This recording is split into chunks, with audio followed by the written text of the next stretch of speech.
In the long, complicated story of American history, there are two narratives that often sit in tension with one another. On one hand, there's the legacy of protest, of individuals like Muhammad Ali, who famously refused to fight in Vietnam with the bold statement, "No Viet Cong ever called me N." That quote echoes down through decades as a clear indictment of a country asking for loyalty it hasn't always earned. But there's another story, too, that deserves attention. The story of those who chose to serve, despite the cost, despite the injustice. Not because they believed everything their country stood for was perfect, but because they believed it could be better. Devotion, directed by J.D. Dillard, is a movie about that second kind of courage. It tells the story of Jesse Brown, the first black man to complete the U.S. Navy's basic flight training program. Brown's life and legacy are less widely known than Ali's, but they are no less significant. At a time when America was still deep in the grip of segregation and Jim Crow, Brown chose to put on a Navy uniform and become a fighter pilot. Not just fighting enemies abroad, but prejudice at home and within the very institution he was serving. Set during the early stages of the Korean War in 1950, Devotion is a war film. Yes, but it's mostly about friendship, identity, and quiet resistance. The story focuses on the unlikely bond that forms between Jesse Brown, played with intensity and restraint by Jonathan Majors, and Tom Hudner, played by Glen Powell, a white Navy pilot who becomes Jesse's wingman and eventually his friend. But unlike so many stories of interracial friendship that rush into resolution, this one takes its time and earns every beat of trust, tension, and transformation. From the moment Brown enters the frame, it's clear that he's carrying more than just the burden of being a military aviator. He's carrying the weight of being first, of representing something much larger than himself, and of enduring the quiet, persistent hostility of a world not ready for him. Dillard doesn't shy away from showing this, he leans into it. There's a particularly gut-wrenching scene early in the film where Brown, alone in his room, stands in front of a mirror and recites every slur and insult he's ever received. He's written them down, kept a record. And now, he throws them back at his own reflection. Not because he believes them, but because he's trying to build armor. It's a brutal routine, and the camera doesn't flinch. We feel the loneliness of it, the fury, the resilience. In many ways, this is the emotional center of the film. Not the combat scenes, though those are impressive. Not the military drama, but this daily ritual of psychological survival. Brown has learned that strength in his world isn't just about flying a plane or following orders. It's about enduring in silence.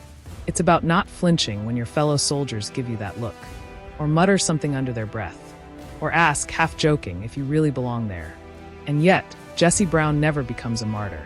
He's not portrayed as some saintly figure untouched by anger or complexity. He has pride, ego, fear, and frustration, and Majors plays every shade of it.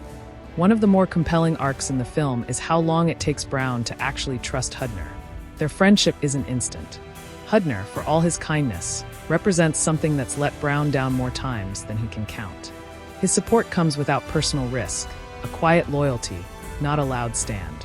And Brown sees through that. He's not bitter, but he's not naive either.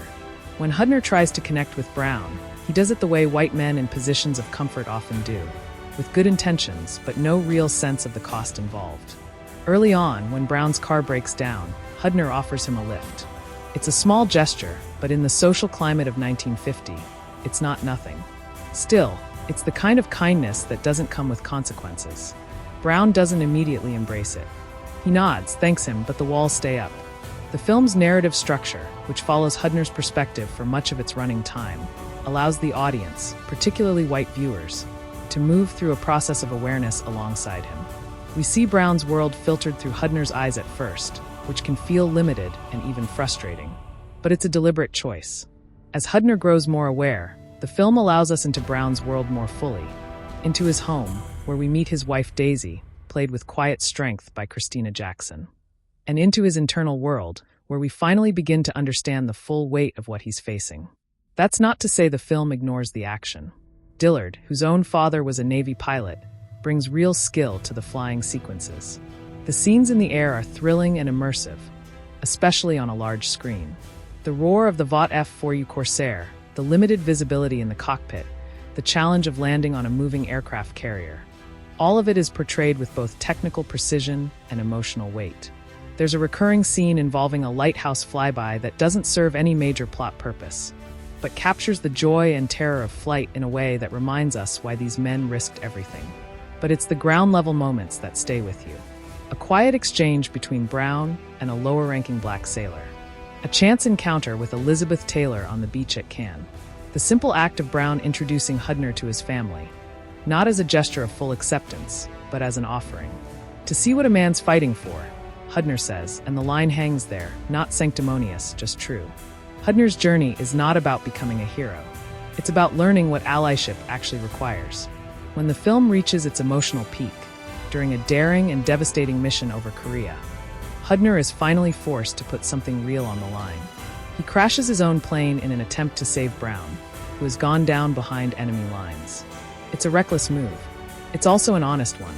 For once, Hudner acts not from obligation or moral clarity, but from devotion to his friend, to what he's learned, to what he finally understands cannot be fixed with a simple act of kindness.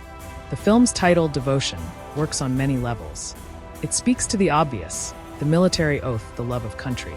But more than that, it speaks to the kind of quiet, unshakable determination that defined Jesse Brown's life. He wasn't devoted to an idealized version of America.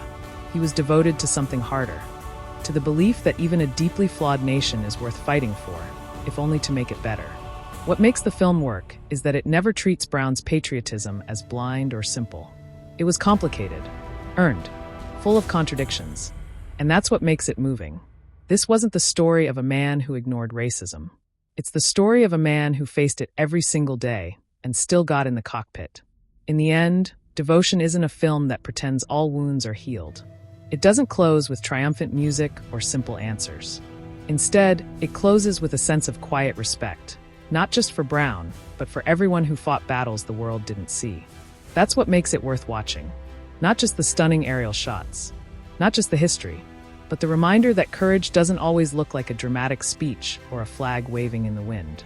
Sometimes it looks like a man screaming into a mirror and walking out the door anyway.